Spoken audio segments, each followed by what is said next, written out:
ঈদ মোবারক, ঈদ মোবারক, ঈদ মোবারক। এই ঈদে আমি আপনাদের মধ্যে দেখাচ্ছি গ্রামগঞ্জের একটা ঝলক। আশা করি সঙ্গে থাকুন, সাথে থাকুন, ক্লাবের নাচকে। হ্যালো এভরিওয়ান, আসসালামু আলাইকুম। চলে আসলাম আমাদের ঈদ উৎসবে। আপনারা দেখতে পাচ্ছেন অনেক দোকানপাট এবং অনেক মানুষ আস্তে আস্তে এগিয়ে যাচ্ছি, তো হঠাৎ দেখি আমার ভাগ্নির সামনে। তখন কি করি, ভাগ্নিরে একটু সালামে দিলাম, তারপর আবার আঘাতে ধরলাম। তো আপনারা দেখতে পাচ্ছেন অনেক দর্শক এবং অনেকেই নামাজে ব্যস্ত আছে। আমরা আপনাদেরকে আমাদের এই গ্রামাঞ্চলায় কিভাবে উৎসব হয় সেটা আপনাদেরকে দেখাবো। তো অনেক ভিডিও করলাম, এখন আমাকে দেখেন, আমি অনেক খুশি। তারপর আগে তো ধরলাম।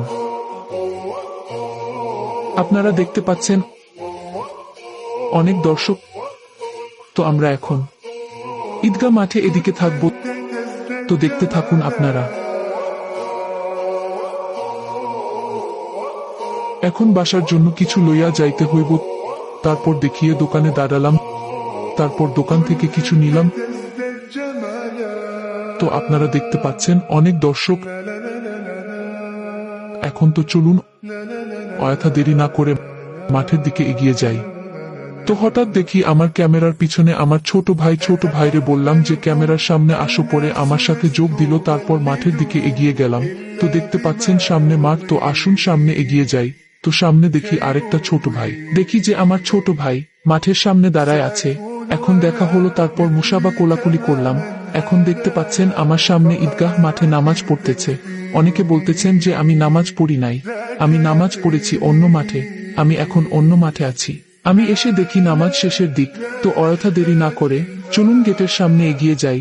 তো আইসা পড়লাম গেটের সামনে, দেখতেছি অনেক মানুষ নামাজ পড়ে বাইরে আসতেছে, অনেক ভিড়।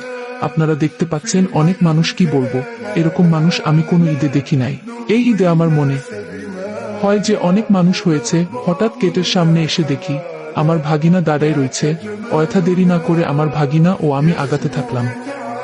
আপনারা দেখতে পাচ্ছেন অনেক মানুষ, আল্লাহ তাআলার অশেষ কৃপায় অনেক মানুষ হয়েছে।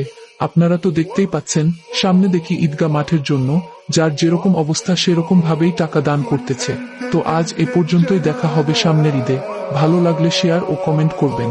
খোদা হাফেজ।